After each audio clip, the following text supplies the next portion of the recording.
আল্লাহ রাব্বুল আলামিন বলেন, ইন্নামা আমরুহু ইযা আরাদা শাইআন আন ইয়াকুলা লাহু কুন ফায়াকুন।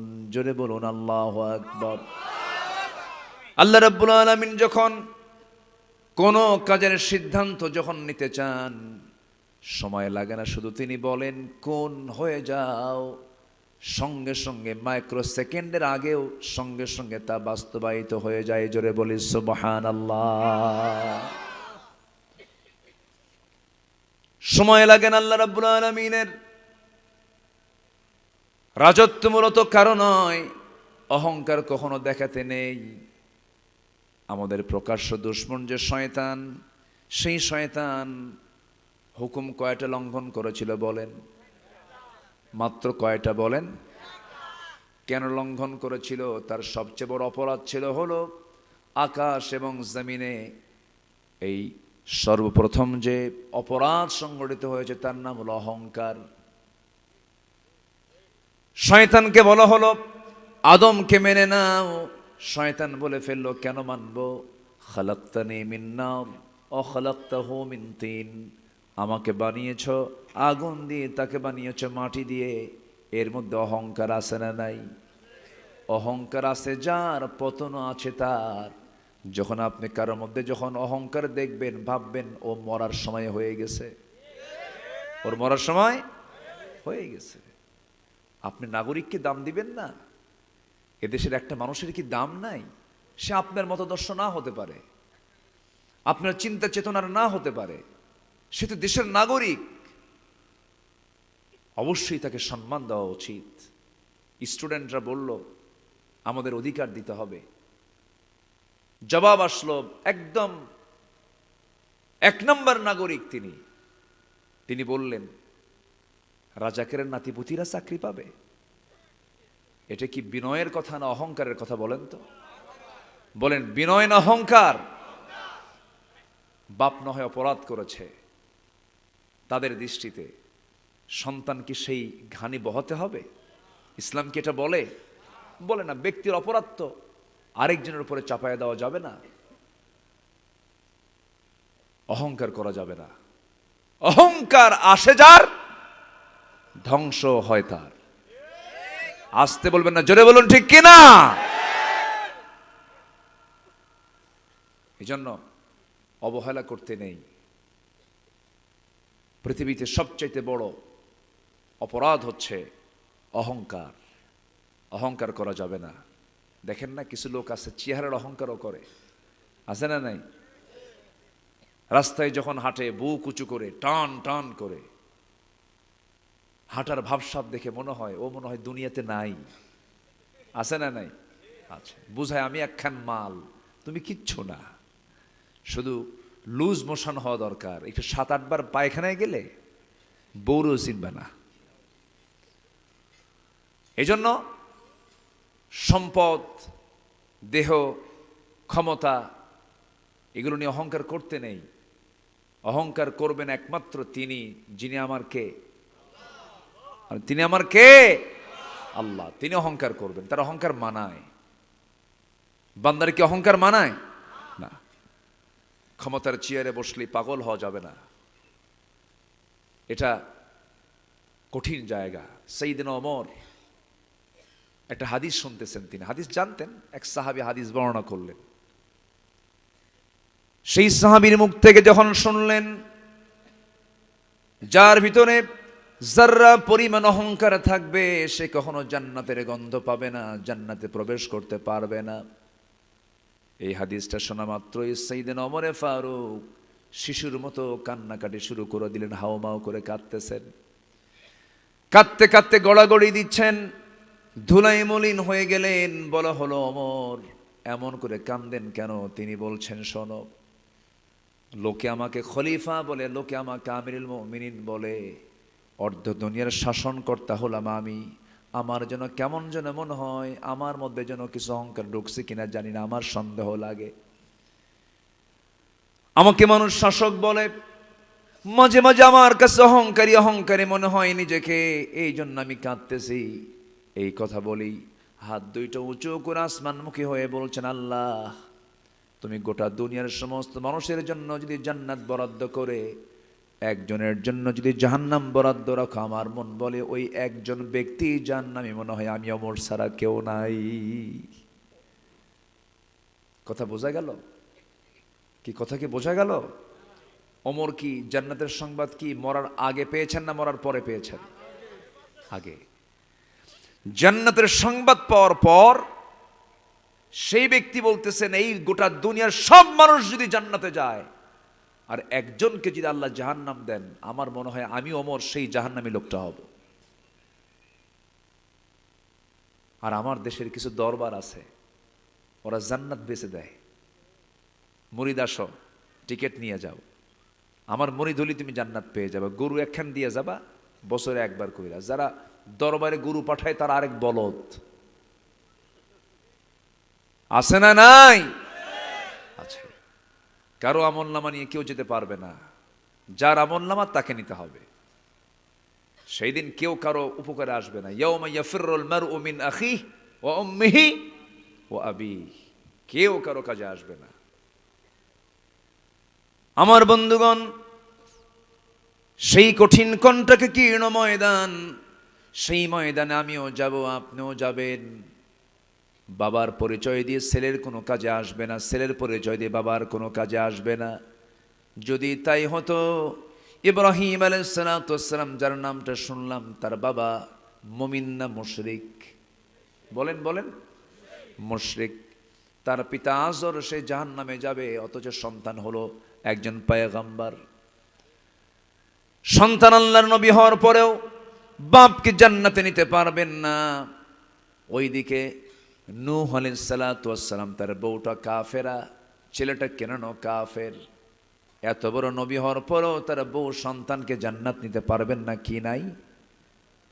আসতে বলেন, কি নাই তার মধ্যে? ঈমান নাই। পিতার পরিচয়ে ছেলের কোনো কাজে আসবে না, ছেলের পরিচয় দিয়ে পিতার কোনো কাজে আসবে না। আমার নবীজির আপন চাচা আবু লাহাব, একই বংশের মানুষ, বংশ দিয়ে করবেন কি, বংশ দিয়েও কোনো কাজে আসবে না। সৈয়দ, মোগল, পাঠান, সরকার, চৌধুরী, এই সমস্ত বংশ দিয়ে দুনিয়ায় কিছু পরিচয় পেতে পারেন, কিন্তু এগুলো দিয়ে আখিরাতে কোনো কাজে আসবে না। তাই যদি হতো আমার নবীর বংশ আর আবু লাহাবের বংশ, আবু জেলের বংশ দুই না এক? এক। আবু জেল কি জান্নাত পাবে নাকি? পাবে না। নাম দিয়ে জান্নাত পাওয়া যাবে না, বংশীয় সূত্রের পরিচয় দিয়ে জান্নাত পাওয়া যাবে না। বাবার নাম আব্দুর রহমান, ছেলের নাম আব্দুল মালিক, জান্নাতি না। আইডি কার্ডে আপনার নাম মুসলমান, আপনি দুনিয়াতে মুসলমানের পরিচয় লালন করতে পারেন, কিন্তু আমার আল্লাহর কাছে পরিচয় দেবার জন্য আইডি লাগবে না ঈমান লাগবে? কি লাগবে? ঈমান লাগবে।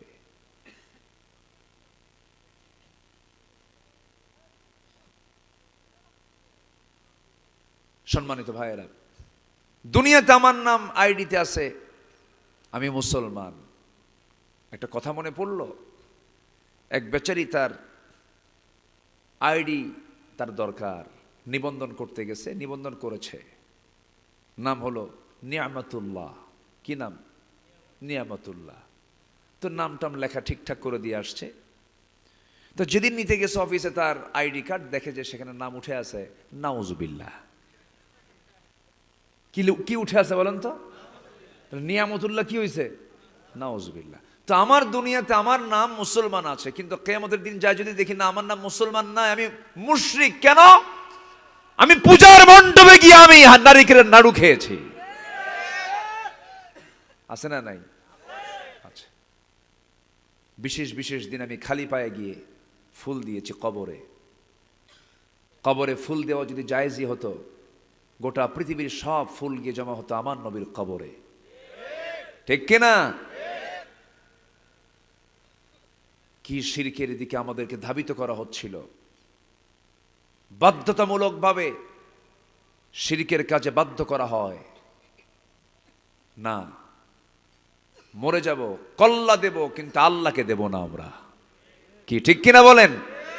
কল্লা দেব কিন্তু আল্লাহ দেব না, এটা মাথায় রাখতে হবে।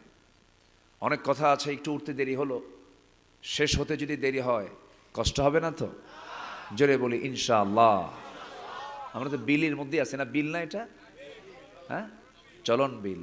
জি, গ্রাম দেখতে কলম আর বিল দেখতে চলন। অনেক লম্বা, চাটমোহর, কোথায় সিংড়া থেকে চাটমোহর হয়ে বিশাল একটা এরিয়া, চলন বিল। এলাকায় আসলে মাছ খাওয়া যায়, খুব ভালো খাওয়াইছে আলহামদুলিল্লাহ। আপনাদেরকে ধন্যবাদ জানাচ্ছি, অনেক ধরনের কিছু খাওয়াইছেন আপনারা। আল্লাহ আপনাদের জান্নাতের মাছ খাওয়ায় দেন। এত আস্তে আমিন বললেন? জোরে বলি আমিন। জান্নাতে মাছ আছে না নাই? জান্নাতে দুধের নহর আছে না নাই? শরাবের নহর আছে না নাই? এই পচা শরাব নাকি, যা খাইয়া শীত হয়ে পড়ে, লিভার নষ্ট হয়, এরকম মদ আল্লাহ পাক দিবেন না, শরাব দিবেন না, যা খেলে যৌবন ডাবল হয়ে যায়। জোরে বলি সুবহানাল্লাহ।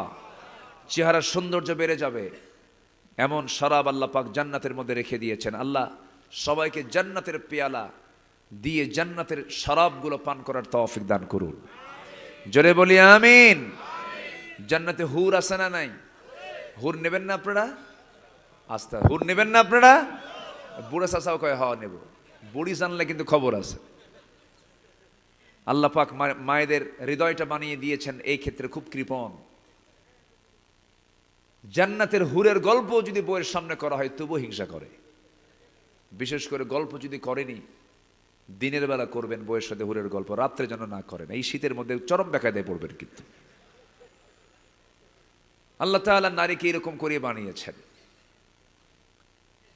জান্নাতের হুরের যে অফার আল্লাহ পাক দিয়েছেন, এটা যদি গভীরভাবে কোনো যুবক যদি পড়তো, পৃথিবীর কোনো নারীর দিকে তার তাকানোর সময়ই থাকতো না। কি অফারগুলো কি!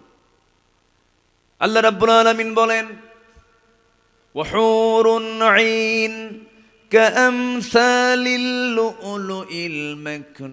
পড়ে তোমার জীবন চলে গেল, তোমার বউয়ের কাছে সংবাদ চলে গেল, স্বামী মারা গেছি, সেন্সলেস হয়ে পড়ে থাকবে, খাবে না কয়েকদিন, বলবে জীবনে আর বিয়ের প্রয়োজন না, এরকম করে বলবে, কাঁদবে।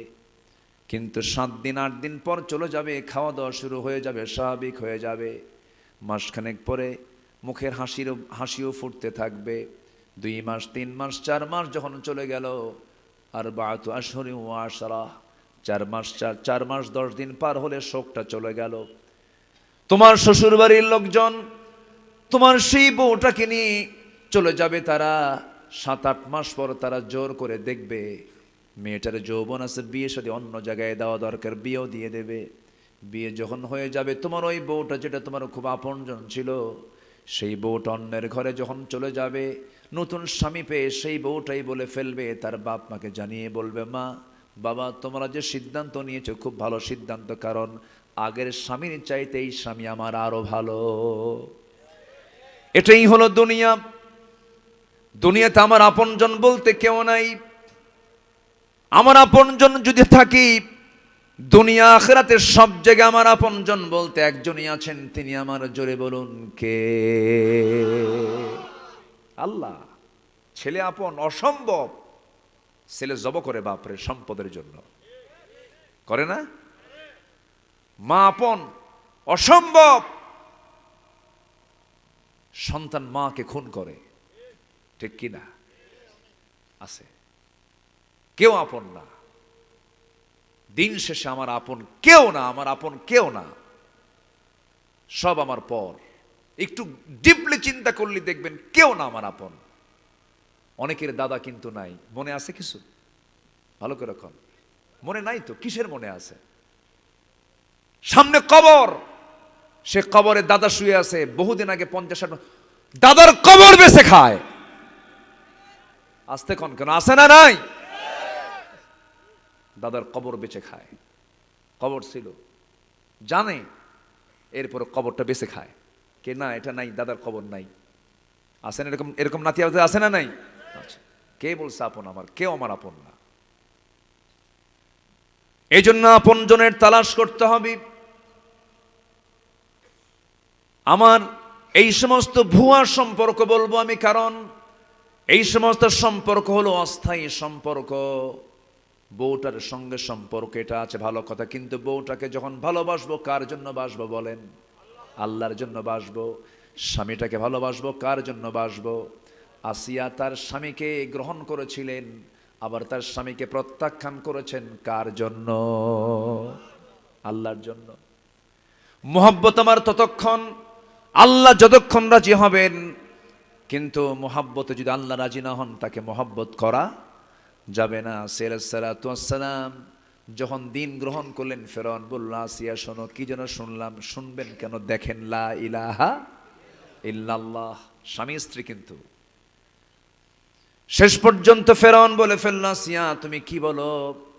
দিন গ্রহণ করলে আমার বড় ক্ষতি হয়ে গেল। তুমি হলে আমার পরে তোমার জায়গা, তুমি হলো ফার্স্ট লেডি অফ ইজিপ্ট, আমার পরেই তোমার জায়গা, তুমি মিসেস ফেরাউন, তোমার দাম অনেক, মর্যাদা অনেক।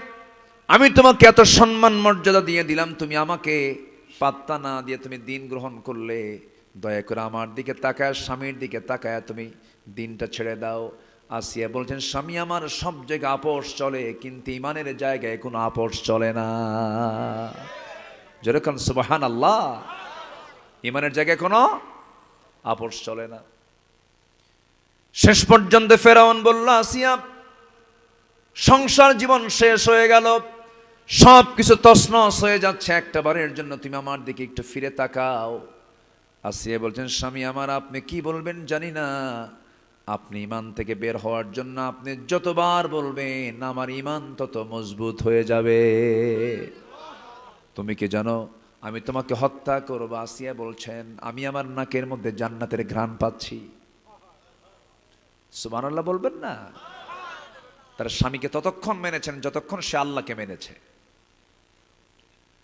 আমি আমার স্ত্রীকে ভালোবাসি, কিন্তু স্ত্রী যদি নামাজ না পড়ে সেই ভালোবাসা কি কাজ করা উচিত? না, তাকে শাসন করতে হবে।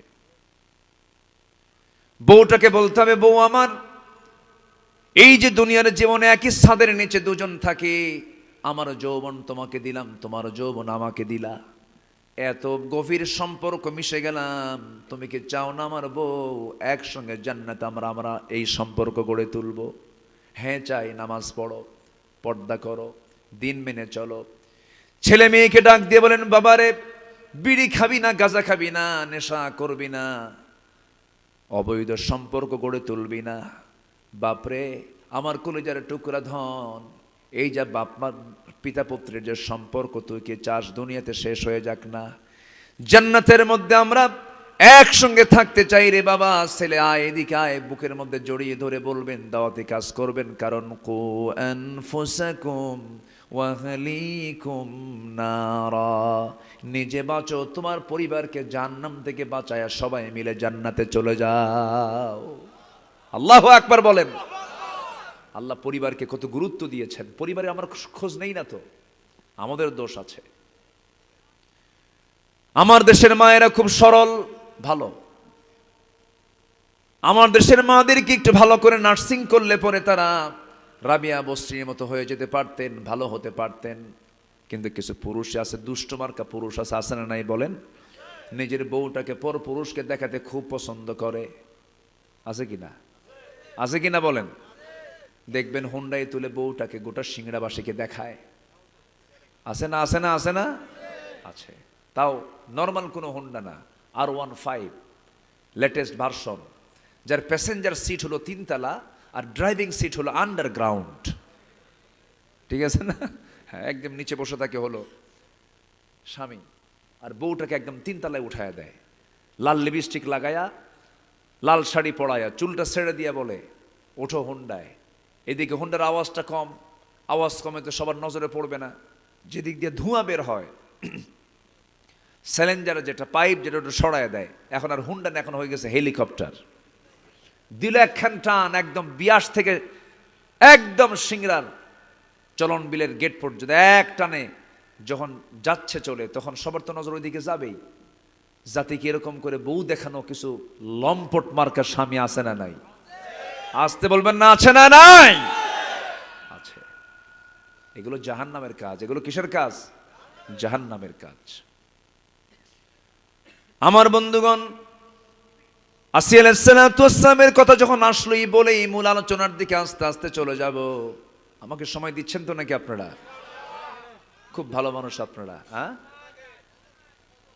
ফজর পর্যন্ত? হিয়া হাত্তা মাতলাইল ফজর। আচ্ছা ঠিক আছে, আপনারা থাকবেন, আমি চলে যাব। আমি কি আর মানা করতে পারি আপনাদের? আপনারা থাকতে চাইলে তো থাকতে দিতে হবে। মহতেম সাহেব, আপনি একটু থাকার ব্যবস্থা করে দিয়েন। খুব ভালো, আলহামদুলিল্লাহ। আমি তো ভয় পেয়েছিলাম যে কুয়াশায় আমি দেখতে পাচ্ছি না, কুয়াশা মোটামুটি কেটে গেছে। বিকালবেলা বৃষ্টি হয়েছে কিন্তু অনেক জায়গায়, এখানে কি হয়েছে জানি না, বৃষ্টিও হয়েছে। খুব চিন্তায় ছিল কমিটিরা আয়োজন করলে যে কি টেনশন হয়, হার্ট বিট কমে না বাড়ে, খালি বাড়ে। খুব কঠিন দায়িত্ব এই মাহফিল কমিটির উপরে পড়ে যায়। আল্লাহ তুমি তাদের সবকিছুকে সহজ করে দাও, জোরে বলি আল্লাহুম্মা আমিন। সম্মানিত ভাইয়েরা, আসির সালাম কি স্বামীর কাছে আপোষ করেছেন? আসতে কয়, আপোষ করেছেন? আপোষ করেননি, কারণ ইমানের সাথে কারো আপোষ নাই। শেষ পর্যন্ত আসিয়া বলে ফেলেন, স্বামী আমার, আমি জানি আপনি আমাকে হত্যার হুমকি দেখাচ্ছেন, কোনো টেনশন নাই, মরে যাব আমি। জল্লাদ সামনে রেডি হয়ে গেল, করাত দিয়ে তার শরীরটা দুভাগ করে ফেলবে। জল্লাদ সামনে করাত নিয়ে দাঁড়ায় গেছে। করাত যখন কপালে ঠেকায় দিয়েছে, তখন আসিয়ার চোখে পানি চলে আসছে আল্লাহর ভয়ে। আল্লাহকে বলে, আল্লাহ আমার কপালে করাত লেগে গেছে, আমি দুনিয়া থেকে মনে হয় বিদায় হয়ে যাব। এমন সময় আসিয়া একটা দোয়া করেছিলেন, যে দোয়াটা 4000 বছর আগের দোয়া। সেই দোয়াটা আল্লাহ রাব্বুল আলামিন কোরআনে কারীমের মধ্যে কোট করেছেন, যেন আমরাও সেই দোয়াটা পড়ি, সেই দোয়াটা করি। কি সুন্দর দোয়া দেখেন, এত সুন্দর দোয়া পৃথিবীর কোনো ব্যক্তি পড়তে পারে নাই। সোজা কথা, হুবহু ইমরাতে ফিরাউনের আসিয়ার দোয়াটা হবু আল্লাহ রাব্বুল আলামিন কোরআনের মধ্যে তুলে ধরলেন। তিনি কি দোয়া করেছেন? রব্বি বিনিলি ইনদাকা বাইতান ফিল জান্নাহ ওয়া নাজ্জিনি মিন ফিরআউনা ওয়া আমালিহি। আল্লাহ তুমি আমাকে ফিরআউনের অত্যাচার থেকে বাঁচাও। আল্লাহ তুমি আমাকে আমার জন্য বানিয়ে দিবে, রব্বি বিনিলি আমার জন্য বানায় দিবে, ইনদাকা তোমার কাছে, ও আল্লাহ তোমার কাছে, বাইতান একটা ঘর, ফিল জান্নাত জান্নাতের মধ্যে। আল্লাহ বড় জান্নাত চাই না, বেশি ঘরও চাই না, তুমি আমাকে ছোট্ট একটা ঘর দিবা, সেই ঘরটা হতে হবে তোমার ঘরের দেওয়ালের সাথে। যেরকম সুবহানাল্লাহ। আসিয়া আল্লাহকে দূরে রেখেছেন না কাছে রেখেছেন? আমরাও আল্লাহকে দূরে রাখবো না কাছে রাখবো? আমার সবচেয়ে বড় সাক্ষী কে? আমার সবচেয়ে বড় আপন কে? আমি যদি আল্লাহকে সবচেয়ে বেশি আপন মনে করি, কোনোদিন আমার দ্বারা কি কোনো গুনাহ হবে নাকি? কোনো পাপ হবে নাকি? পাপ লজ্জা হয়ে যাবে, আল্লাহ তুমি তো আমার দেখে ফেলবা, এই পাপ করা যাবে না। আল্লাহকে আমরা সাক্ষী যদি বানাতে পারি, আল্লাহকে যদি আমরা সবচাইতে বড় কাছের মনে করতে পারি, আমার দ্বারা কোনো পাপ হবে না। আসিয়া আলাইহিস সালাতু ওয়াস সালাম তিনি এই দোয়াটা করলেন, দুনিয়া থেকে বিদায় নিলেন, দু টুকরা হয়ে শহীদ হয়ে গেলেন। দুনিয়াবাসীকে জানায়া দিলেন, ও দুনিয়াবাসী, আল্লাহকে মহব্বত করতে গিয়ে জীবন তেমন করে দিতে হয়। জোরে বলি সুবহানাল্লাহ। আমার বন্ধুগণ, আমরা দুনিয়া ছেড়ে চলে যাচ্ছি যখন তখন।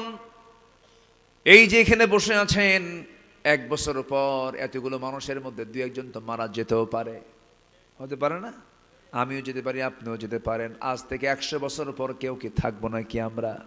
আজ থেকে 100 বছর আগের মানুষ কি দুনিয়াতে আছে নাকি? ম্যাক্সিমাম তো সব চলেই গেছে। আজকে সকালবেলা সংবাদ আসলো আমার কানে, আমার সবার ছোট চাচা যান, সবচেয়ে ছোট কাকা যিনি, ছোট চাচা যান, স্ট্রোক করেছেন। স্ট্রোক করে হসপিটালে ভর্তি হয়েছেন, বুকের মধ্যে ধক করে উঠল, হারে এই তো মানুষের জীবন। হসপিটালে আছেন, মিনি স্ট্রোক করেছেন, কথাগুলো এলোমেলো হয়ে যাচ্ছে, শিশুর মতো হয়ে যাচ্ছে। আমার বন্ধুগণ, যে আমরা দাপটগুলো দেখাই, আমরা যে অহংকারগুলো দেখাই, মুহূর্তের মধ্যে সব চূর্ণ করে দিতে পারেন তিনি আমার কে? আমার বন্ধুগণের জন্য, আখিরাতের জন্য আমরা কিছু পাথেয় সংগ্রহ করব। ফেরাউন কি সমস্যা? কোথায়? ও রাস্তায় না? রাস্তায়। আল্লাহু আকবার। লোকগুলো এত ভালো, আমি তো খুব খুশি হচ্ছি। এত রাত হয়েছে, কেউ তো নড়াচড়া করে না, বাড়ি যাবেন না আপনারা? আজকে মনে হয় আমার এই বছর একটা রেকর্ড দেখলাম যে এ পর্যন্ত একটা লোক ওঠে নাই। হ্যাঁ, এটা একটা কিন্তু বিশাল সৌন্দর্য আপনাদের, বলি আলহামদুলিল্লাহ। এখানে একটা ডায়াবেটিসের রোগীও মনে হয় নাই, থাকবে কেমনে বলেন? এই চলন বিলে, এই বিশাল বিল, হাঁটা ছাড়া উপায় আছে? আর হাঁটলে কি ডায়াবেটিস কাছে আসে নাকি? আসে না, বলি আলহামদুলিল্লাহ। এই যে মুরব্বী বসে আছেন, কোনো নড়াচড়া নাই, আছে কোনো টেনশন নাই। শীতের রাত, চাপ তো একদিকে থাকে, ঘুম তো নাই, নিম্নচাপ তো লেগেই থাকে, তাও তো নড়াচড়া নাই, কত সুন্দর বসে আছেন, বলি আলহামদুলিল্লাহ। অনেক ভালো। আমরা সময় দিচ্ছি তো, আমরা সময় দিচ্ছি তো ইনশাআল্লাহ। আচ্ছা, আমরা কি জান্নাত পেতে চাই না? সবাই কি জান্নাত পেতে চাই?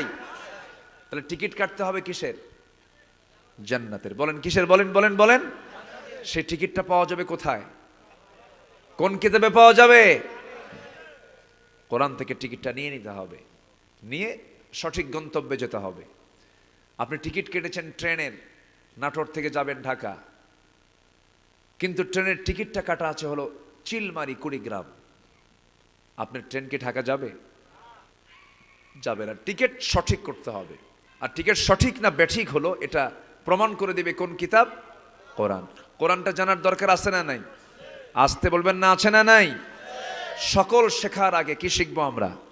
কোরআন শিখবো। শুধু এই কোরআন না শেখার কারণে আমার দেশে চোর বাটপার বেড়েছে। আপনার ছেলে হাফেজ যদি হতো, আমার দেশের এমন শিক্ষা ব্যবস্থা যদি থাকতো যে হাফেজ ইঞ্জিনিয়ার, হাফেজ ডাক্তার, হাফেজ জজ, হাফেজ এসপি, হাফেজ ডিসি, দেশটা জান্নাতের টুকরা হয়ে যেত। 2018 সালে হঠাৎ করে বাড়ি ঘেরাও করলো, সাদা পোশাক টোশাক পইরা ফেরেশতারা আসলো। পোশাক তো সাদা, যেহেতু তো ফেরেশতাই কব, আর কি কব। ধরে নিয়ে যে করলো কি, থানায় নিয়ে গেল। থানায় গেলাম, ওসি বলে, হুজুর আপনাকে দেখে আমার চোখের পানি, ভাল লাগতেছে না, ধরতে চাইনি, লাগতো না, বুকটা ফেটে যায় আমার, জানেন? আপনি মুগ্ধের মাকে কি জবাব দিবেন বলেন? যার বাচ্চা মরে সে বোঝে। শহীদ আবু সাইদের বাপ মাকে আপনি কি সান্ত্বনা দিবেন বলেন? আবু সাইদকে আপনি তার কোলে দিতে পারবেন? পারবেন না তো। আমি তার মার সঙ্গে দেখা করেছি, আবু সাইদের মা, আমি কথা বলেছি, তার বাবার সঙ্গে কথা বলেছি, শুধু চোখে পানি টলমল করে, কান্দে। মা তো এরকম করে হাজারো প্রাণ গেল, তার আগ দিয়ে যদি প্রশাসকরা যদি বলতো না আমরা এই অনিয়ম দেখতে চাই না, এতগুলো জীবন যেত না। আপনি অন্যের প্রতিবাদ করবেন না, আপনার মধ্যে ঈমানই নাই। সম্মানিত ভাইয়েরা, আমাকে ধরে নিয়ে চলে গেল, মামলাখান দিয়ে বলল, হুজুর নির্বাচন পর্যন্ত জেলখানায় থাকেন, মরা মানুষ এসে ভোট দিয়ে যাক। মরা মানুষ ভোট দেয় না, মরা মানুষ ভোট দেয় নাই, ভোট টোট দিয়ে চলে গেছে। আমি ঢুকলাম জেলখানায়, এক মুরব্বী আমার দিকে সালাম একখান দিয়ে বলে, হুজুর আপনি জেলখানায় আসছেন, খুব খুশি হইলাম। আমি কই, বাপরে বাপ, এটা আবার কেমন কথা? ঢুকলাম জেলখানায়, আমার খুব খুশি হইলাম। কি ব্যাপারটা কি? বললাম, চাচা আপনি খুশি হলেন কেন? বাবা ওয়াজ শুনতে যাই, দূর থেকে ওয়াজ শুনি, এত শখ, মোসাবা করব, দেখা করব, পারি না। কি সুন্দর ধরা দিলেন,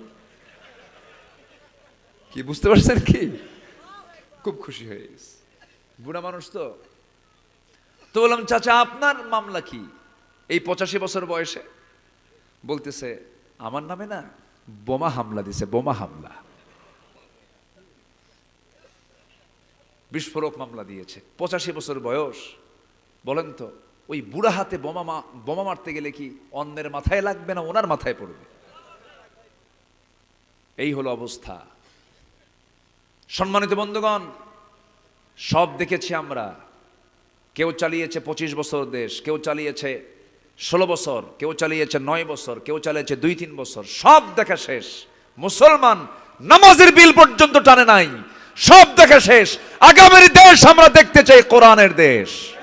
রাজি আছেন কারা কারা? হাত উঁচু করে দেখান মুসলমান।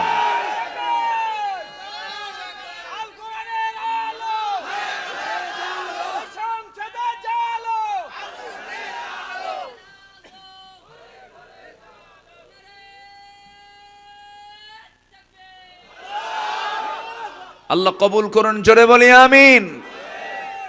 সূর্য আমাদের ক্ষতি করে না কল্যাণ দেয়? সূর্য আমাদের ক্ষতি করে না উপকার করে? সূর্যের ক্ষতি পাই না উপকার পাই? ওই সূর্যের রবকে, ওই চাঁদের রবকে, এই কোরআন কে নাজিল করেছেন? এটার কি ক্ষতি হবে? এটা আসলে কি ক্ষতি হবে? জাতিকে এটাই বুঝান গেল না। জাতি বিড়ি পাইলে ইমান বেছে, বিড়ি পাইলে কি বেছে? ইমান বেছে। বিড়ির কাছে ইমান শেষ। হাই রে বিড়ি খায় জাতি, ওরে বাপরে বাপ। শীত আসলে আরো বেসামাল হয়ে যায়, প্রতি টানে তৃপ্তি আনে, এক টানে ধোয়া তিনতলা। আছে না নাই? আছে, খায়, চরম খাওয়া খায়।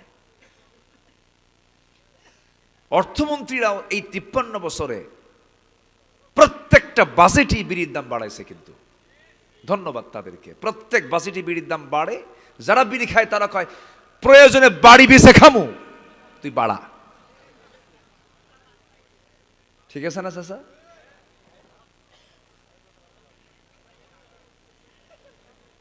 কি আপনি কি রাগ করে উঠে যাচ্ছেন নাকি বিড়ির বিড়ি দশ করার জন্য? বসেন। কি সুন্দর মানুষ আপনারা। আল্লাহ তুমি সকল নেশা থেকে জাতিকে বাঁচাও, জোরে বলি আমিন। আমার কাছে তথ্যটা জানা নাই যে এই দেশে প্রতি বছরে কত টাকার বিড়ি মানুষ খায়। আমি এটা দেখে আমি খুঁজে বের করবো নি, পরবর্তী ওয়াজে আমরা এটা দেবো ইনশাআল্লাহ। মানে কত কোটি টাকা বিড়ির পিছনে জাতি খরচ করে। এটা কি শুধু ব্যয় না অপচয়? আল্লাহ মনে হয় হিসাব নেবে না। আল্লাহ মনে হয় হিসাব নেবে না। আল্লাহ হিসাব নেবে না। আপনি ধোঁয়া দিয়ে উড়ায় দিবেন টাকা, আর আল্লাহ আপনাকে ধরবে না। সুম্মা লাতুসআলুন্না ইয়াওমাইযিন আনিন নাঈম। আপনি আল্লাহ দিছেন আপনাকে ফ্রেশ লাঞ্চ, আপনি বিড়ি খেয়ে লাঞ্চ পচায় ফেলবেন, দোষ আল্লাহর। লাঞ্চ দিল কে? পচালো কে? আল্লাহ। আল্লাহ পচাইছে। পচাইছে কে? বিড়ি খায় পচাইছে। অবশ্যই জবাব দিতে হবে কার কাছে? আবার মাহফিলে এসে প্রশ্ন করে কি জানেন, হুজুর বিড়ি খাওয়া কি জায়েজ আছে? মানে উনি জায়েজের চেষ্টায় আছে। আবার সবাইকে 5 ওয়াক্ত নামাজ পড়তে রাজি আছেন?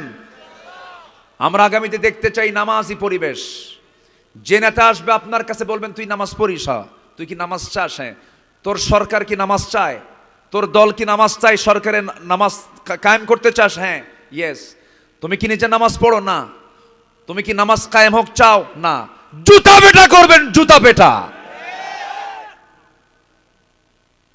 স্ট্রেট হয়ে যাবেন। বউ ঠকা ঠকছি, আমরা ঠকতে চাই না।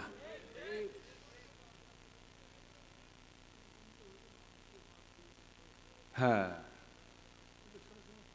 বাস। আল্লাহ কবুল করুন, জোরে বলি আমিন। 5 ওয়াক্ত নামাজ পড়বেন কারা কারা? একটু হাত তুলে দেখেন দেখি। জোরে বলি ইয়া আল্লাহ, ইয়া রহমান। আমাদেরকে 5 ওয়াক্ত সালাত আদায় করার তৌফিক তুমি আল্লাহ দিয়া দাও। জোরে বলি আমিন। আরো জোরে আমিন, আরো জোরে আমিন। হাত নামান। কষ্ট পেলেন? বাড়িতে মা বোন আছে না নাই? তাদেরকে নামাজ পড়াবেন। জোরে বলি ইনশাআল্লাহ। বৃষ্টি আসতেছে নাকি? কুয়াশা। আমরা ইবাদত করি, আমাদের ইবাদতগুলো যায় কোথায় জানেন? সুদ খায়া শেষ করে।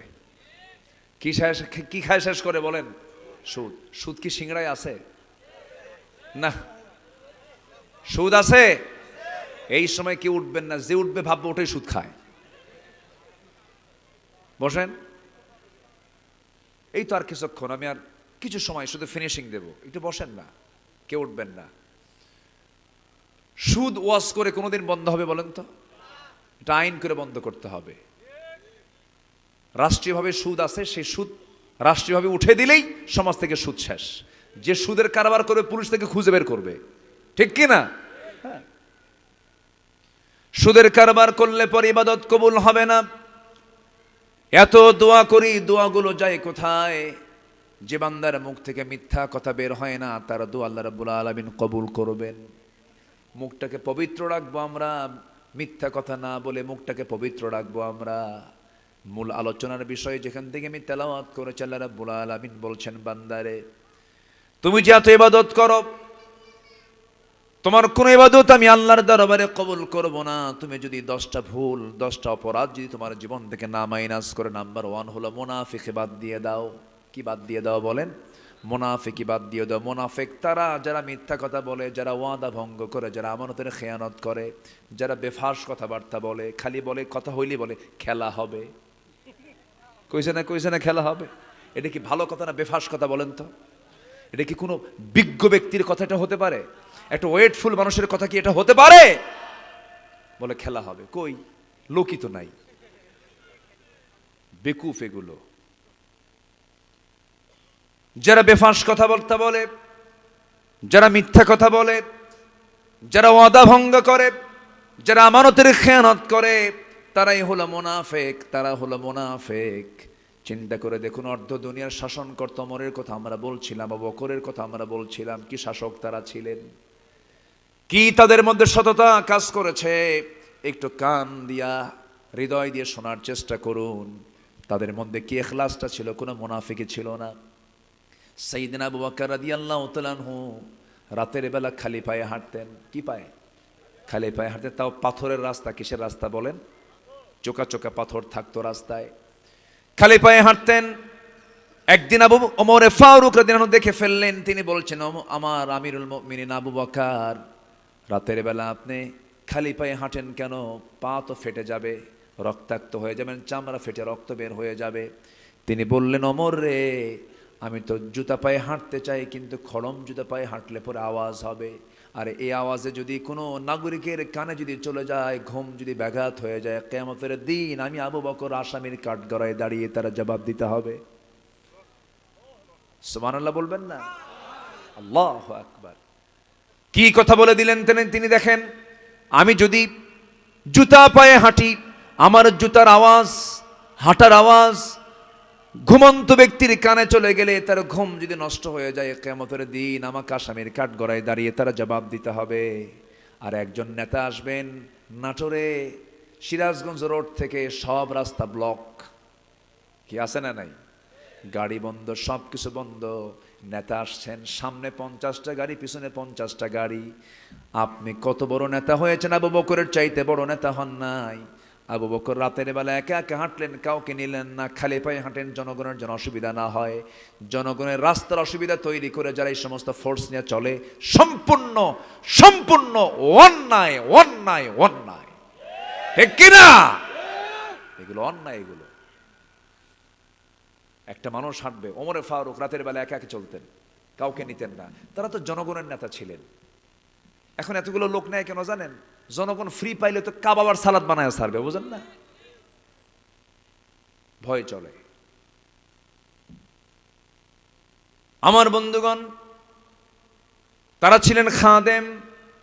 সাইয়েদনা আবু বকর রাদিয়াল্লাহু তাআলা খেলাফত আমল, নতুন খেলাফতের দায়িত্ব গ্রহণ করেছেন। তার আগ দিয়ে তিনি এক মহিলার বাড়িতে গিয়ে কাজ করে আসতেন। মহিলা মানে বৃদ্ধা মানুষ, বয়স্কা মানুষ, বুড়ি মানুষ। তার স্বামী নাই, ছেলে মেয়ে কেউ নাই, তার খেদমত করার জন্য কেউ নাই। সাইয়েদনা আবু বকর সিদ্দিক রাদিয়াল্লাহু আনহু প্রত্যেক রাত্রিতে, শেষ রাতে তার বাসায় যেতেন, কাপড় চোপড় ধুয়ে দিতেন, খাবার দাবার জোগাড় করে দিতেন, এরপরে তিনি চলে আসতেন। এরকম করে তিনি প্রত্যেক রাতে এরকম খেদমত করে আসেন। ওমরে ফারুক একজন ওই মহিলার খেদমত করার জন্য দরজায় গিয়ে নক করছেন। মহিলা ভিতর থেকে বলছেন, কে ডাকো, আপনার কোনো খেদমত লাগবে না কি? না, কিছুক্ষণ আগে একজন মানুষ আমার খেদমত করে গেছে। ওমরে ফারুক মনে মনে চিন্তা করেন, কোন খাদেম আছে দেখি তো, এই মদিনায় কোন খাদেম এই মহিলার খেদমত করে। ওই মহিলার ঘরের পাশে গিয়ে দাঁড়ায় থাকলেন, আড়াল করে কোন পুরুষটা আসে, কোন লোকটা আসে তার খেদমত করার জন্য। প্রথম দিন পেলেন না, দ্বিতীয় রাত্র পেলেন না, তৃতীয় রাত্রি তো উঁকি মেরে তাকায় দেখেন কেউ না। প্রথম খলিফা আবু বকর সিদ্দিক রাদিয়াল্লাহু ওই মহিলার ঘরের মধ্যে ঢুকলেন, জোরে বলি সুবহানাল্লাহ। বের হলে বললেন, আমিরুল মুমিনিন, খেদমত করার সুযোগ আমাদেরকে একটু দেন, সব আপনি একাই করবেন। সাইয়েদনা আবু বকর বলছেন, ওমর, হাসরের ময়দানে তোমার আমলনামা আমার পিঠে আসবে না, আমার আমলনামা তোমার পিঠে যাবে না। কিয়ামতের দিন আমার আমলনামা আমাকে নিয়ে উঠতে হবে, আমার প্রতিবেশীর হক আমাকে আদায় করতে দাও, আমি কারো অপেক্ষায় থাকবো না। যেরকম সুবহানাল্লাহ। 2 বছর একটানা খেদমত করলেন, তিনি মারা গেলেন। ইন্তেকালের পরে ওই মহিলার খেদমত করবে কে? মহিলাও জানে না খলিফা মারা গেছেন, প্রথম খলিফার ইন্তেকাল হয়ে গেছে। তিনি বৃদ্ধ মানুষ, তার কানে কেউ সংবাদ দেয় নাই। ওমরে ফারুক পরের দিন পরের রাত্রিবেলায় দরজায় গিয়ে নক করছেন, দরজা খুলে গেল। মহিলা ভাবছে মনে হয় আগের খাদেমটা এসেছে খেদমত করার জন্য। রান্না বান্না সবকিছু কমপ্লিট করে, খাবার দাবার জোগাড় করে সবকিছু রেডি করে তিনি ঘর থেকে বের হয়েছেন। মহিলা খেতে বসেছেন, বৃদ্ধা নারী খেতে বসেছেন। একটা ধোয়া খেজুর যখন মুখের মধ্যে নিয়েছেন, কামড় মারার সঙ্গে সঙ্গে খেজুরের মধ্যে বিচি বের হয়ে গেল। বিচি ছিল, ওই বিচির উপরে কামড় লাগার সঙ্গে সঙ্গে মহিলা কেঁদে ফেলে বললেন, বুঝতে পেরেছি খাদেম চেঞ্জ হয়েছে, আগের আবু বকর আর দুনিয়াতে নাই। কারণ আমার আবু বকর যখন আমার খেদমত করতে আসতো, খেজুর শুধু ধুয়ে দিত না, খেজুরের বিচি শুদ্ধ খুলে আমার সামনে শুধু খেজুর দিত, আমি আরামে খেতাম। সুবহানাল্লাহ বলবেন না? এই ছিলেন তারা। জনগণকে তারা ভয় পেতেন, এই জনগণ যদি আমার পক্ষে আল্লাহর সামনে না রায় দেয়, আমাকে জাহান্নাম যেতে হবে। জনগণকে তারা আমানত মনে করেছেন, জনগণকে তারা বড় আমানত মনে করেছেন। ওমরে ফারুক একদিন কাঁদতে কাঁদতে বলছেন, তোমরা কি জানো ফোরাত নদীর তীরে একটা কুকুর যদি অনাহারে মারা যায়? কি অনাহারে মারা যায়? কুকুর কি মারা যায়? কুকুর যদি অনাহারে মারা যায়, ইরাকের রাস্তা খারাপের কারণে গর্তের মধ্যে যদি উটের পা পড়ে, উটের পা যদি ভেঙে যায়, আমি ওমর ওই কুকুর কেন মারা গেল, উটের পা কেন ভাঙলো, আমাকে তার জবাব দিতে হবে আল্লাহর আদালতে। কি চিন্তা তারা লালন করেছেন, কি চিন্তা নিয়ে তারা চলেছেন। কোন এক রাতের কথা আমার মনে পড়ে গেল। সাইয়েদনা ওমর ফারুক রাদিয়াল্লাহু আনহু একটা রাতে তিনি বের হলেন প্রতিবেশীকে দেখার জন্য, নিজের অঞ্চলকে দেখার জন্য। এশার নামাজ পড়লেন না, এশার নামাজ পড়ালেন, কারণ ইসলামের রাষ্ট্রে যিনি রাষ্ট্রপ্রধান হবেন তিনি নামাজ কখনো পড়বেন না, তিনি পড়াবেন। ঠিক কিনা? রাষ্ট্রের দায়িত্ব, রাষ্ট্রপতির দায়িত্ব কি নামাজ পড়া না পড়ানো? রাষ্ট্রেরও নেতা, নামাজেরও নেতা। নামাজ পড়ায়া তিনি ঘরের মধ্যে ঢুকি বউটাকে ডাক দিয়ে বলছেন, বউ আমার ঘুমানোর কোনো সুযোগ নাই, খাওয়া দাওয়া দাও। খাইলেন। ঘর থেকে বের হয়ে জনগণকে দেখার জন্য বের হলেন। সামনে কিছু দূর চলতে নিয়ে দেখেন বাচ্চারা কান্নাকাটি করছে। এক ঘর থেকে বাচ্চাদের কান্নার আওয়াজ, 4-5টা বাচ্চার কান্নার আওয়াজ। রাগ সামলাতে না পেরে ওমরে ফারুক তো একটু মেজাজি মানুষ ছিলেন, খুব রাগী মানুষ ছিলেন। দরজার কাছে গিয়ে নক করে বলছেন, কোন মহিলা বাড়িতে আসো? কেমন মা, সন্তানের কান্না থামাতে পারো না? মহিলা ভিতর থেকে জবাব দিতেছে, কান্না থামাবো কেমনে, খাবার তো নাই। গরম পানি, শুধু গরম পানি করতে, পানি শুধু গরম করতেছে, ওদেরকে বোঝাচ্ছে খাবার হচ্ছে, খাবার তো নাই, আমি বিধবা মানুষ। ওমরে ফারুক লজ্জা পেলেন। খাদ্য গুদাম থেকে 1 বস্তা আটা নিয়ে ওই মহিলার সামনে দিয়ে বলছেন, মহিলা আটার বস্তা যখন ফুরে যাবে আমাকে বলবে, আটার বস্তা আমি ওমর আবার পিঠে বহন করে তোমার ঘরে দিয়ে যাব। সেখান থেকে চলে গেলেন আর একটা ঘরে। ওই ঘরের ভিতর থেকে মহিলার কান্নার আওয়াজ। সোর্স জানতে চাইলেন কি উৎস, জবাব এলো, পেটে বাচ্চা, ধাত্রী নাই, ডেলিভারি হচ্ছে না, ধাত্রীও হবে। দৌড় মেরে স্ত্রীর সামনে দাঁড়ালেন, স্ত্রীকে বলছেন বোরকা পড়ো। বউটাকে সঙ্গে করে ইমার্জেন্সি বের হলেন। ওই বাড়ির সামনে গিয়ে 2টো হাত জড়িয়ে ধরে বউকে বলছেন, আমার স্ত্রী, আল্লাহর কসম লাগে, আল্লাহর কসম করে বলছে, আমরা শাসক না, আমরা হলাম জনগণের খাদেম। ভিতরে একটা মহিলার পেটে বাচ্চা, ডেলিভারি হচ্ছে না, ধাত্রী নেই, গভীর রাতে আমি কাকে ডাকবো? আমার স্ত্রী। একটা কথা তোমাকে বলি, এই মহিলা যদি ইন্তেকাল করে মারা যায়, অথবা সন্তান যদি মারা যায়, কিয়ামতের দিন আমাদেরকে খুনির কাতারে আল্লাহর সামনে দাঁড়াতে হবে। যাও তাড়াতাড়ি খেদমত করো। বউটাকে ধাত্রী বানালেন, বউটাকে নার্স বানায় দিলেন। সুবহানাল্লাহ। বউটাকে ঘরের মধ্যে ঢুকাইয়া দিলেন। সেখান থেকে চলেন আরেক দিকে। ছোট্ট একটা লাঠি নিয়ে চলতেন, ছোট্ট একটা ছড়ি নিয়ে তিনি একা একা চলতেন, কাউকে তিনি পরোয়া করতেন না। ওমর যে রাস্তা দিয়ে যেতেন সেই রাস্তায় শয়তান পর্যন্ত আসতো না, যেরকম আল্লাহু আকবার। কিন্তু স্ত্রীর হক আবার আদায় করেছেন, স্ত্রীর সঙ্গে সুন্দর কথা বলেছেন, সুন্দর আচরণ করেছেন। গরম যতটুকু একটা মানুষ হতে পারে, একটা আদর্শ স্বামী কখনো বউয়ের সামনে গরম হতে পারে না। বউ কি রাগের জিনিস না মোহাব্বতের জিনিস? দেন কিচ্ছু কয় না। এ ভালো করে কন না। কি বউকে কি রাগ দেখানো যাবে? না। বউকে কি দেখাতে হবে? বলেন জোরে কন। হ্যাঁ, ও ছোট ছোট বাচ্চারা কয় মোহাব্বত। বিয়ে তো করো নাই তোমরা। হ্যাঁ, বউ বউ নাই, খুব অসহায় মনে হচ্ছে না? বিয়ে শাদী করা দরকার। এক মাহফিল আমি উঠবো গতকালকে, এক যুবক বলে, হুজুর আমার আব্বা আসছে মাহফিল, একটু ওয়াজের মধ্যে বলেন তো একটু বিয়ে শাদীর কথা। বুঝলেন? আমারে বলতেছে। আমি বললাম কেন? তুমি তোমার আব্বাকে বলতে? আব্বারে বলি, কিন্তু অ্যাঙ্গেলে বললে কাম হয় না। নামাজ পড়ি, ইমানটা ঠিক রাখার চেষ্টা করি। হুজুর বলেন এই ফিতনার দুনিয়ায়, উলঙ্গ দুনিয়া, বোরকা নাই, পশিদা নাই, কিচ্ছু নাই, পর্দা নাই, বিয়ে না করলে ইমান রাখা কঠিন। আব্বার একটু ভালো করে বুঝান হুজুর। কর কিছু বাপটাও আছে মানে এগুলো ব্যাপারে খেয়াল রাখে না।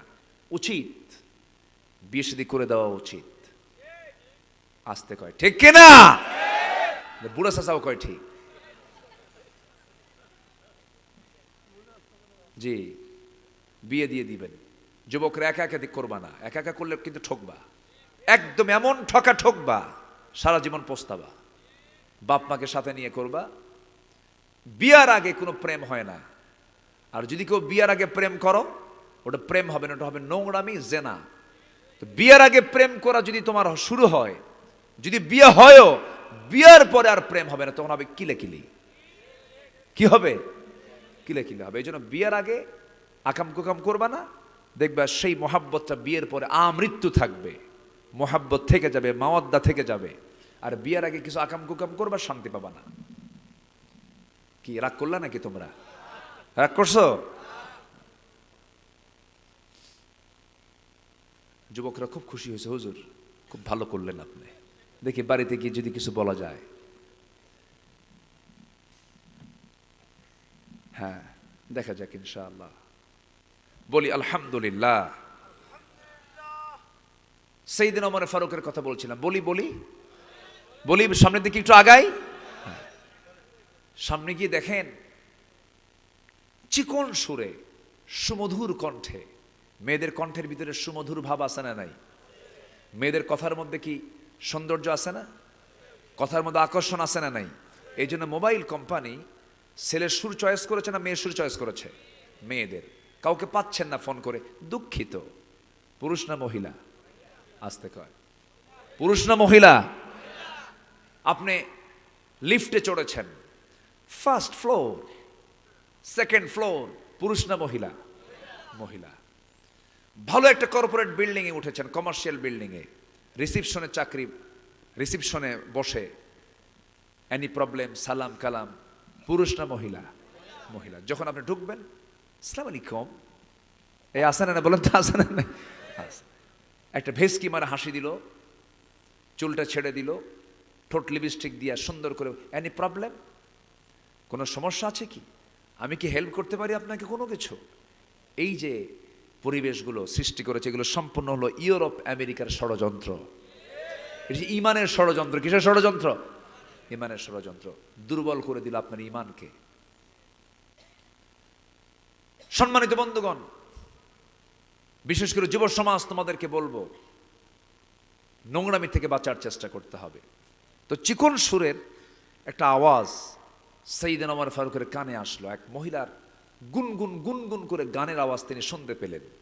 তো শোনা মাত্রই তিনি ভাবলেন যে আমার রাষ্ট্রে, ইসলামী রাষ্ট্রে একটা নারী রাতের বেলা গান গায়, এটা কেমন কথা? বিরহের গান। কিসের গান?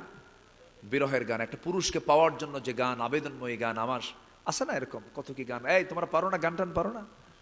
দেখছেন? হ্যাঁ হ্যাঁ, পারা যাবে না বেশি গান।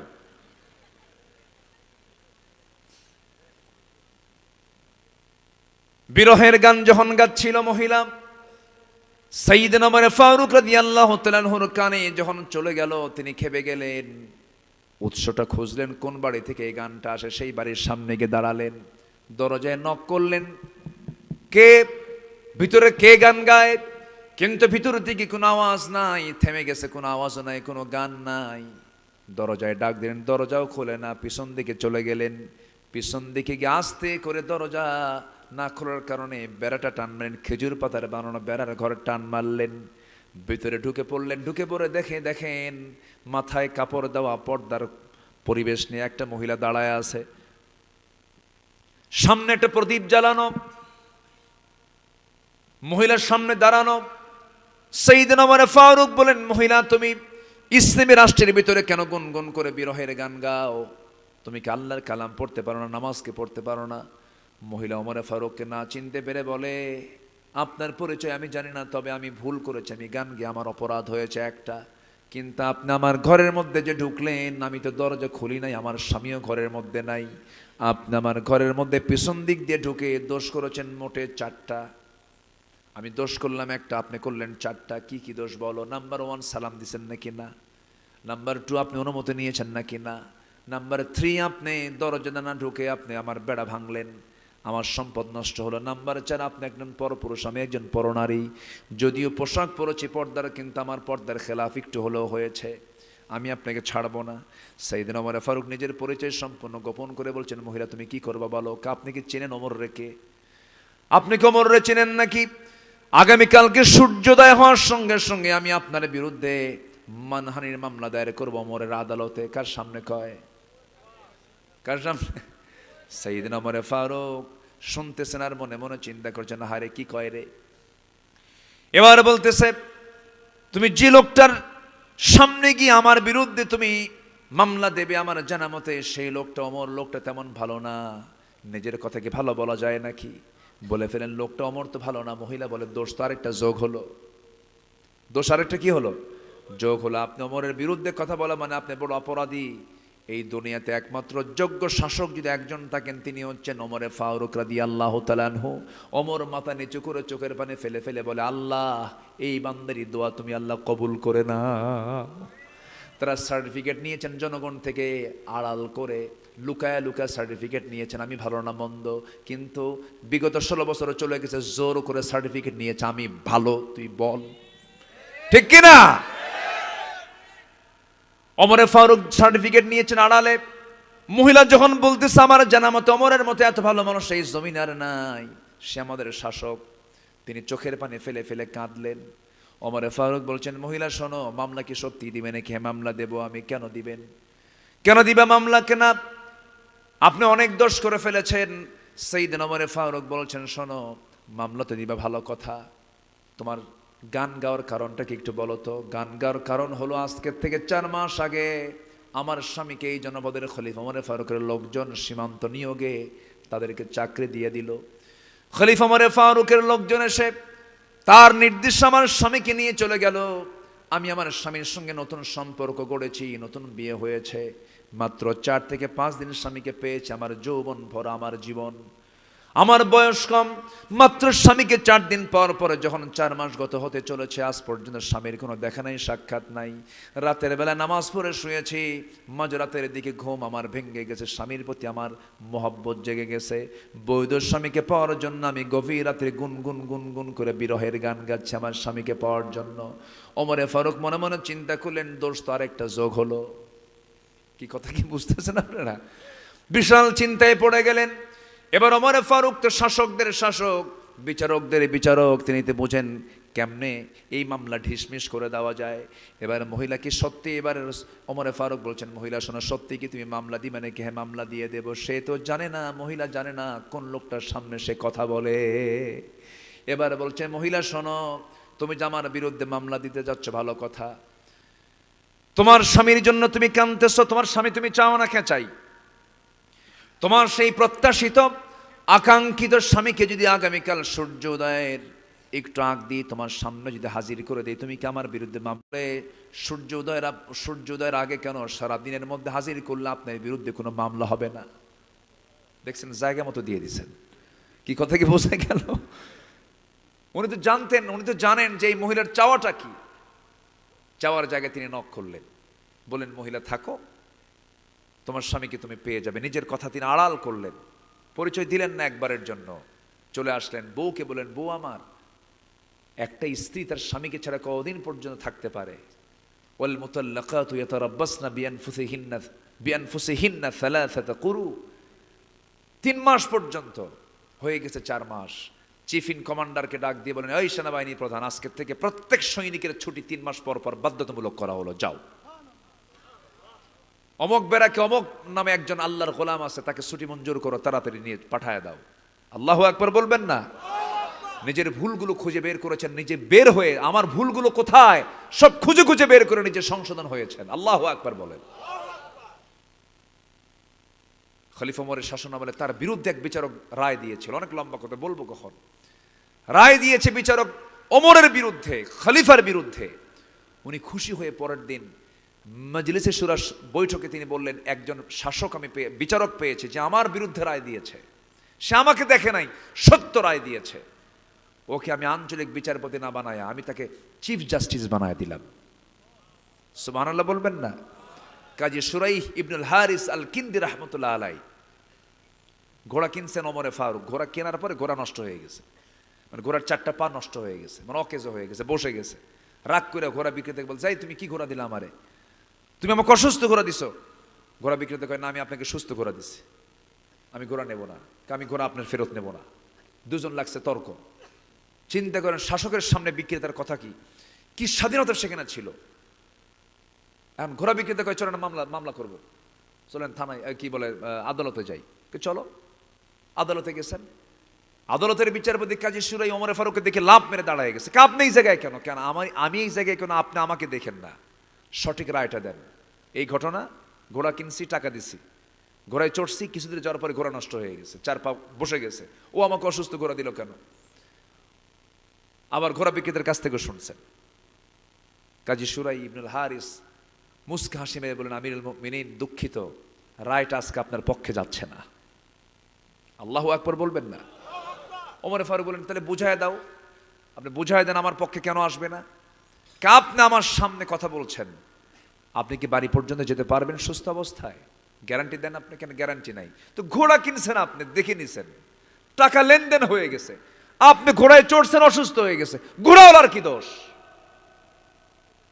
সুবহানাল্লাহ বলবেন না? মাথা নিচু করে চলে আসলেন, বিচারপতিকে ধন্যবাদ দিয়ে চিফ একদম জাস্টিস বানায় দিলেন, একদম প্রধান বিচারপতি বানায় দিলেন। আর আমার দেশে পাগলা বানায় বাইরে পাঠায় দেয়। কি কথা কি মিলে? কথা কি মিলে? হ্যাঁ, এই তো বিচারপতির নামও বলে ফেলছে একজন, এসকে সিনহা। বিবেকটাকে কখনো আমরা মেরে ফেলবো না, বিবেকটাকে জাগ্রত রাখবো। জোরে বলি ইনশাআল্লাহ। আমরা অন্ধ হব না, আমরা চক্ষুওয়ালা হলো, আমরা দেখবো, সত্য বুঝবো। জোরে বলি ইনশাআল্লাহ। শেষ করে দিলাম, আলোচনা চলুক, চলুক, হুজুর মরুক।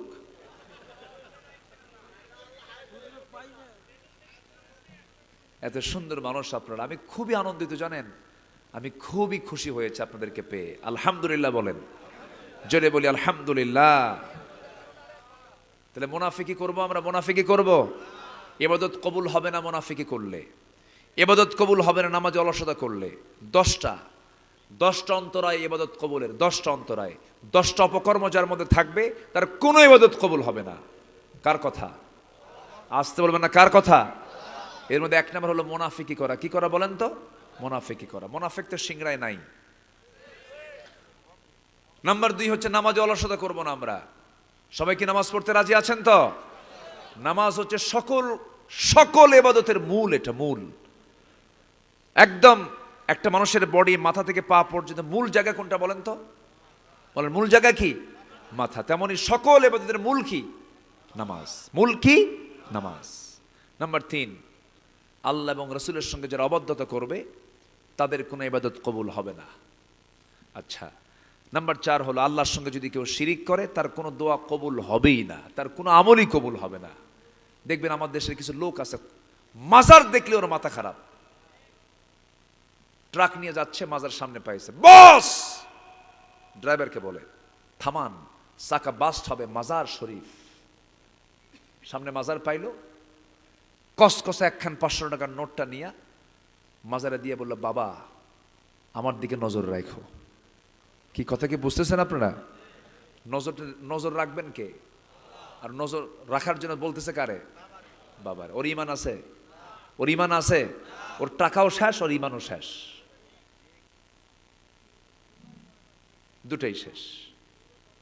কি টানটা দেয় কি, হু খাজা, দিল করে তাজা, ইসমে জালাল, গাজার কলকি খাওয়া হালাল, যেরকম নাউজুবিল্লাহ।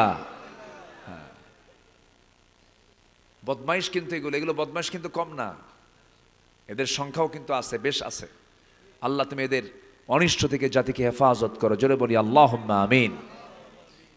আমার অনেকে বলে হুজুর পীর ধরা কি, আমি কি চোর ধরা কি? আমি পীর বিরোধী না, কিন্তু আমি পীরকে মহাব্বত করি। আবার ভুল বুঝবেন না যে হয়তো আমার এই কথায় অনেকে কষ্ট পেতে পারেন। পীর অবশ্যই সম্মানের। শাহজালাল ইয়ামানি শুয়ে আছেন সিলেটে, উনি কি পীর ছিলেন না? ছিলেন। রাজশাহীতে শুয়ে আছেন শাহ মাকদুম, বগুড়ার মহাস্থানগড়ে শুয়ে আছেন কি বলে শাহ সুলতান বলখি, খুলনায় শুয়ে আছেন খান জাহান আলী রহমতুল্লাহ আলী। সেই তুরস্কের মানুষ, কোথাকার মানুষ, রাশিয়ার মানুষ, ইয়েমেন থেকে এসেছেন শাহজালাল ইয়ামানি, কোথাকার মানুষ, কোথায় এসে রাজা গৌর গোবিন্দ পরশুরামদের বিরুদ্ধে মোকাবেলা করে রাজা পৃথ্বীরাজকে পরাজিত করে খাজা মঈনুদ্দিন চিশতি, উনি তো আওলাদে রাসূল, রাসূলুল্লাহর বংশের মানুষ তিনি, তারা ছিলেন প্রকৃত পীর। আর আমার দেশের যে পীরদের দশা, ওরে বাপরে বাপ, ঠ্যাং দুইটা সামনের দিকে রাখে, মুরিদ এসে সেজদা মানে পীরের দরবারে, দুই পায়ে সেজদা মারে। যে ভণ্ডগুলো মুরিদ কর্তৃক সেজদা গ্রহণ করে, পা ভেঙ্গে চুরমার করে দিবেন আপনারা, পা ভেঙ্গে দিবেন, আম গাছের সঙ্গে বাইন্দা পিটবেন। রাগ করতেছেন নাকি আপনারা? রাগ করতেছেন আপনারা? ওরা তো ইমান ছিনতাইকারী। ওরা কি ছিনতাইকারী বলেন? ওরা ইমানই নিয়ে চলে যাচ্ছে। এগুলোর দিকে আমরা তাকাবো না, আল্লাহর সঙ্গে শিরিক করবো না, জোরে বলি ইনশাআল্লাহ। শিরক করো না, বিদআত করো না, আল্লাহ ছাড়া কারো কাছে মাথা নত করো না। শিরক করো না, বিদআত করো না, পীরের পূজা গোরের পূজা ইসলামেতে নাই, তবু মানুষ আল্লাহ ছাড়া মাথা যেন আয়। আল্লাহর কোরআন নবীর হাদিস ছাড়া কিছুই মেনো না। শিরক করো না, বিদআত করো না, আল্লাহ ছাড়া কারো কাছে মাথা নত করো না। জোরে বলি আমিন। জি গজল কইলাম, ঠিক আছে জি। আসেন আমরা এখন দোয়া করি, তার আগ দিয়ে যা হয়েছে বলি আলহামদুলিল্লাহ। ফজর নামাজ পড়বো না ইনশাআল্লাহ? জি, আমরা সব দিকে খেয়াল করব। বুঝলাম না, গভীর রাত হয় যত, কুয়াশা হয় তত বেশি। কুয়াশা গেল কই? আল্লাহ আমাদের মেহেরবানি করেছেন, বলি আলহামদুলিল্লাহ। আমরা প্রতিটি রাত চলি, দোয়া করবেন আল্লাহ যেন আমাদের রাস্তাকে নিরাপদ করে দেন। আমি নন্দীগ্রাম থেকে কুয়াশা পেয়েছি, আমি বগুড়া হয়ে আসছিলাম, বগুড়াতেই দেখি নাকি, আচ্ছা, এত কুয়াশা, মানে ভ্যান যে চলে ভ্যানের চেয়েও কম গতিতে আমি আসছি, এত কুয়াশা, ঘন কুয়াশা। তো কুয়াশা যদি থাকে, পৃথিবীর এমন কোনো লাইট নাই যে লাইট কুয়াশা ভেদ করতে পারে, এখনো কোনো আবিষ্কার করতে পারেনি কেউ। বিমানও চলে না। বিমান চলে? বিমান শিডিউল অফ হয়ে যায়, বিমানও চলতে পারে না। তা আমাদের এই প্রতিটা রাত চলতে হয়। সবার কাছে দোয়া চাই, ভাই একটু দোয়া করবেন। এই কুয়াশার রাতগুলোতে আমরা শুধু তালে তালে চলি, হাতে আন্দাজে চলি, কখন কি হয়ে যায়। দোয়া করবেন না? আল্লাহ যেন আমাদের সকল সফরকে যেন নিরাপদ করে দেন, জোরে বলি আল্লাহুম্মা আমিন। রাতের বেলা সবাই যখন ঘুমায় তখন আমরা রাস্তায় থাকি। আমাদের বিষয়গুলো হয়তো অনেকে বুঝতে চান না, বুঝেন না। চাঁদের এক পিঠ দেখলে কিন্তু বোঝা যায় না। এই যারা আলোচক, রাতে 1টা 12টা বেজে যায় মাহফিল শেষ করে, ওই যে চললো 100 মাইল 200 মাইল, রাস্তায় শুধু ট্রাক দেখা যায়, ট্রাকের তলা থেকে আমাদের গাড়ি। আর হেল্পার ট্রাকের ড্রাইভারকে বলে বস বাই প্লাস্টিক, মানে আমাদের গাড়ির নাম কি? প্লাস্টিক, মানে যখন তখন শেষ হয়ে যেতে পারে। একটু দোয়া করবেন আল্লাহ যেন। কত বক্তা রোড অ্যাক্সিডেন্টে মারা গেল, মারা গেছে না? এই তো কয়েকদিন আগে নীলফামারীর এক আলোচক রোড অ্যাক্সিডেন্ট করে ইন্তেকাল করেছেন। দোয়া করবেন আল্লাহ যেন আমাদের সকলের সফরকে, এই যে বিনিদ্র রজনী, নির্ঘুম রজনী, যারা আলিম ওলামা কথাগুলো বলছেন, আল্লাহ যেন তাদের সবাইকে সহি সালামতে রাখেন। জোরে বলি আল্লাহুম্মা আমিন, আরো জোরে আল্লাহুম্মা আমিন। আমি আপনার জন্য দোয়া করি, আল্লাহ আপনাকে ভালো রাখুন, আপনার পরিবারকে ভালো রাখুন। যে ঘরে মেয়ে আছে তাদের বিয়ের ব্যবস্থা করে দেন, যে ঘরে ছেলে আছে তাদেরকে সৎ এবং ভালো কর্মসংস্থানের ব্যবস্থা করে দেন। জোরে বলি আল্লাহুম্মা আমিন। পরিবার অশান্তি, বউটা কথা শোনে না, অনুগত করে দেন। স্বামীর সমস্যা, আল্লাহ সেই মার স্বামীর সমস্যা দূর করে দেন। সব নিয়ে আমরা শেষের দিকে কথা বলবো। তার আগ দিয়ে আমার আগের মেহমান যদিও বলেছেন কিছু চেয়েছেন মাদ্রাসার জন্য, কিন্তু অনেকে অপেক্ষায় থাকেন যে হুজুর প্রধান মেহমানকে আমরা কিছু দেব, তার হাতে আমরা কিছু দেব, এরকম যদি কারো নিয়ত থাকে দিবেন। তবে আমার কিন্তু ওই সাওয়া মানে যে কালেকশনের যে একটা স্টাইল, যেটা কৌশল, এই কৌশল আমি ব্যর্থ, আমি পারি না খুব একটা। অনেকে পারে, একদম এমন সাওয়া চায় মানুষ নাকের ফুল কানের দুল দিতে বাধ্য, এত সুন্দর করে তারা কালেকশন করে। আমার আগের মেহমানই তো, আমার কি ভাই নাম যেন না, শেখ ফরিদ ভাই, খুব ভালো, অনেক সুন্দর করে তিনি চেয়েছেন। আপনারা অনেকে দিয়েছেন, অনেকে দেন নাই। যারা দেন নাই তারা একটু দিবেন, জোরে বলে ইনশাআল্লাহ। এরকম কি দেওয়ার মতো কেউ আছেন আশেপাশে? একটু বরকতান কেউ কি দিবেন, এরকম আছেন কেউ?